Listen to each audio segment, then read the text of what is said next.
Okay, Jim, can you please introduce yourself? Yes, my name is Jim Stamatakos. I'm an independent short filmmaker and video artist, and I also am the founder and director of Electric Shorts, a film festival of self-funded filmmakers, part of Melbourne Fringe. How did you start making films and when did you start it? Wow, I started making films when I was 11 years old. I actually saved up a whole lot of money to buy a Super 8 camera, a little Hanimax, which cost a fortune at the time, but yeah, I managed to do it and got the projector and the Super 8 camera. And I used to make films every term, and I would make a short film in that period of time with my local friends and neighbours in my backyard. I would get them processed, of course, and then it was a cut and paste scenario in those days. There was no digital in the mid-70s, so basically it was cutting and pasting the film together and then showing it on a projector. Basically after that I went on to do another profession, which was in accounting, but I left that in the mid-90s to pursue filmmaking as a full-time thing, and yeah, that's when I started to get a little bit more serious into it and filming with different formats. My first serious film would have to be a film called Wig Out, which I did as part of a CAE course, which I did on Super 8 filmmaking at the time. Even though I knew all about Super 8 filmmaking, I just wanted to see what it was like as a course. Maybe I'd learn some other things. So basically we were told to go and make a film in an afternoon, which we did down at South Bank. So that was the first serious film, which wasn't a serious film at all. It was quite a comedy, kind of John Waters based comedy. Can you explain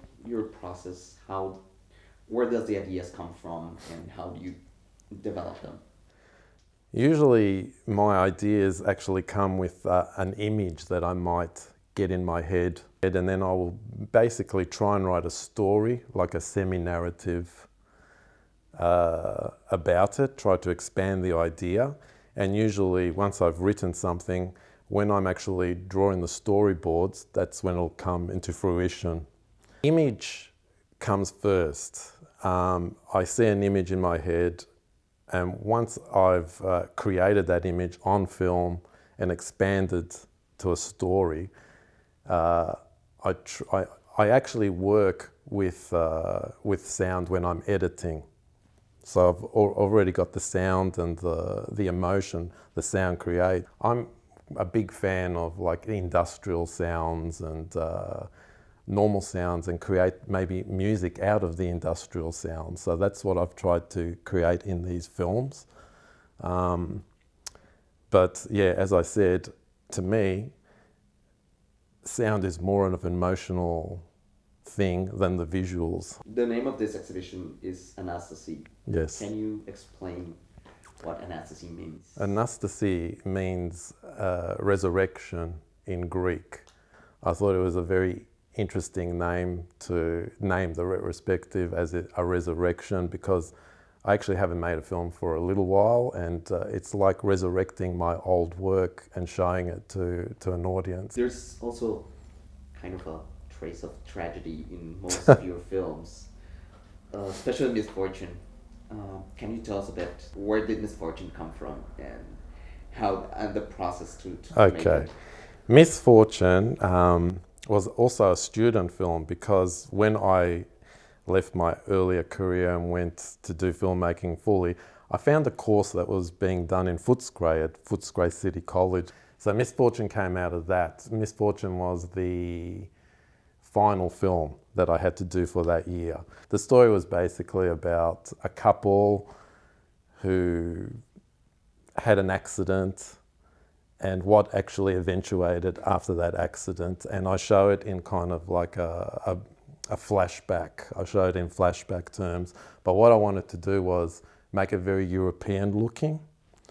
So I tried, to kind of, influence like Godard or whatever, to make it more of a European-inspired film without any dialogue. But of course it's tragic. I like tragedy. It's like, not that I like it,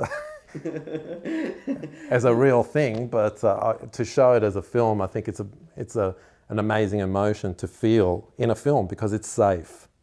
You can feel the tragedy, and once it's finished, you know it's not real and you can carry on, but get that emotion. I think it's also things that you experience in life, you know.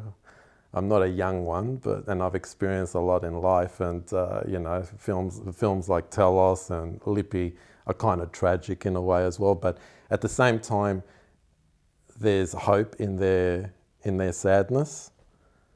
And of course, those films are about love and about, you know, losing love. So that's my interpretation of them. But the beauty of them is that when people see them, they have their own interpretation. It's amazing when I hear people coming up and saying, well, that film was about this to me. And I thought, wow, it's not my reasoning, but totally theirs. And I love that sort of open-ended thing with the films.